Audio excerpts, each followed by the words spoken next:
Sabay na naghain ang kanilang Certificate of Candidacy ang magkatandem na sina Senators Grace Poe at Cheese Escudero. Kalakip ng COC ni Poe ang mga affidavit na tinalikuran na niya ang kanyang US citizenship at ang kanyang oath of allegiance sa Pilipinas. May kumpletong line-up na rin daw ang tambalang Poe Escudero ng kanilang mga pambato sa pagkasenador. May report si Mariz Umali.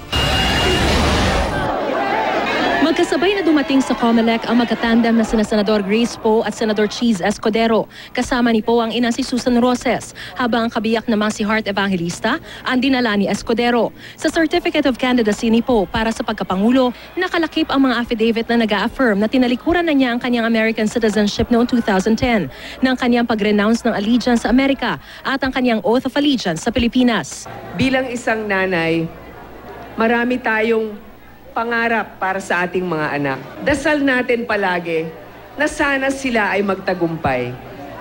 Ganon din ang dasal ko sa ating bayan at dasal ko sa Panginoon na kung ano man ang aking gagawin ay para ito sa kabutihan ng mas nakararami. Nagsumiti na rin ang COC si Escudero para sa pagka-vice-presidente. Layunin po namin, ipagpatuloy kung ano ang tama, punuan ang kulang, at wastuhin at baguhin at palitan kung ano ang mali sa ating lipunan sa ngayon. Hindi naman daw nababahala si Poe sa kinakaharapan niyang disqualification case sa Senate Electoral Tribunal. Ginawa namin ang nararapat, hindi kami nagsisinungaling sa aming mga ebidensyang prinisinta.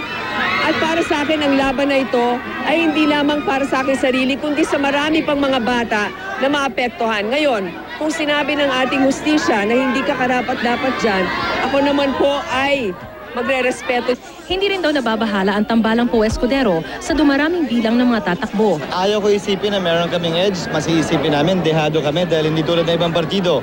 At ibang kumakandidato, meron silang makinarya, partido, pera, at resources. Basta sisikapin namin maparating yung mensahe namin sa mas marami nating mga kababayan sa bawat sulok ng bansa. Kompleto na raw ang senatorial slate ng tambalang Poe Escudero, pero sa susunod na linggo na raw nila formal na i-anunsyo ito para mabigyan ng pagkakataon ng lahat ng kakandidato na makapag-file muna ng kanilang Certificate of Candidacy hanggang sa huling araw bukas. Mariz Umali, GMA News.